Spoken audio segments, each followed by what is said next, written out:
That sentence stayed in the air between them. 11:23 p.m. 1 minute. Mira closed her eyes. For a moment, everything disappeared. The station. The train. The noise. Even him. All that remained was a single question: what feels like truth? When she opened her eyes, she moved. Not toward the cafe. Not toward the past. Toward the train. Daniel didn't stop her. But something in him broke quietly as he watched her step closer to the door. She turned back once. Just once. "I don't know if this is right," she said. "I know," he replied. "Will you be here if I come back?" Daniel hesitated, not because he didn't want to answer, but because he didn't know if promises like that were real. "I'll try," he said. And somehow, that meant more than certainty ever could. The doors began to close. Mira stepped inside. And just like that, she was gone. The train left. The station fell silent again. And for the first time since they met, Daniel was alone. But something had changed. Because this time it didn't feel like an ending. It felt like the beginning of something he didn't yet understand. Outside, the tracks stretched endlessly into the distance, and somewhere, far beyond what he could see, the train kept moving. To be continued. After Mira left, time didn't stop. That was the first thing Daniel noticed. It didn't slow down, didn't hesitate, didn't acknowledge that something important had just happened. The train was gone. The platform was empty. And yet the clock still moved forward like nothing had changed. But everything had. The cafe felt too quiet now. Not the comfortable silence they once shared, but something hollow. Like a room that had forgotten what it was meant to hold. Daniel stayed anyway. At first, because he didn't know where else to go, then, because leaving felt like giving up on something that wasn't finished yet. Every night at 11:17 p.m., the train still came. Still stayed for 7 minutes. Still left. But Mira never stepped off. Days turned into weeks. Weeks into something harder to measure. Daniel stopped counting. Because counting meant expecting. And expecting meant hoping. One night, the same man returned. The one who had given Mira the ticket. He walked into the cafe like he had never left. "You're still here," he said. Daniel didn't look up. Apparently. The man sat down across from him. "You didn't follow her." "No." "Why?" Daniel thought for a moment. "Because it wasn't my choice to make." The man nodded slowly. "That's rare." Silence. "Will she come back?" Daniel asked finally. The man studied him carefully. "Do you want the truth," he said, "or the answer you're hoping for?" Daniel let out a quiet breath.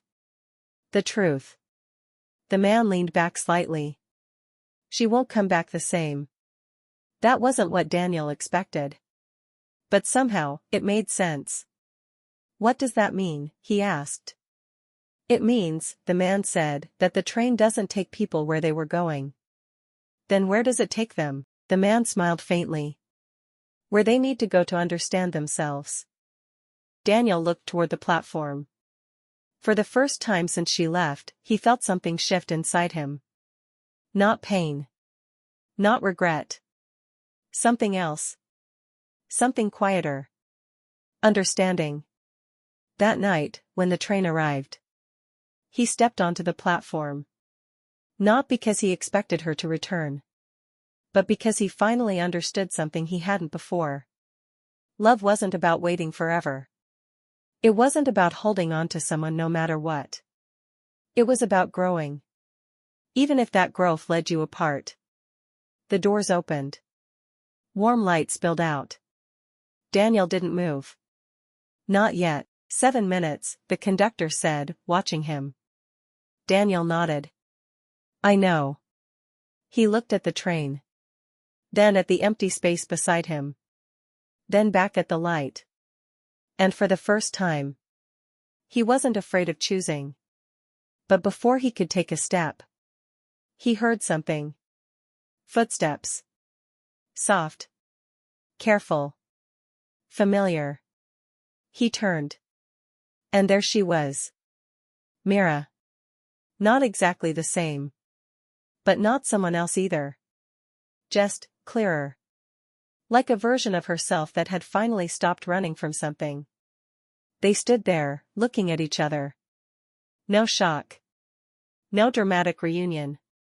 Just recognition. You came back, Daniel said quietly. Mira nodded. I had to. The train waited. Unusually still. What did you find? He asked. Mira thought for a moment. Not a place, she said. Not a future. Then what? She stepped closer. Myself. Daniel smiled slightly. That seems important. It is, she said. Because now I know something I didn't before. What? Mira looked at him, not with uncertainty this time, but with calm clarity. I'm not choosing you because I'm afraid to be alone, she said. I'm choosing you because I know I don't have to, and I still want to. Something in Daniel finally settled. Like a question that had been waiting years for an answer. Behind them, the conductor stepped back into the train.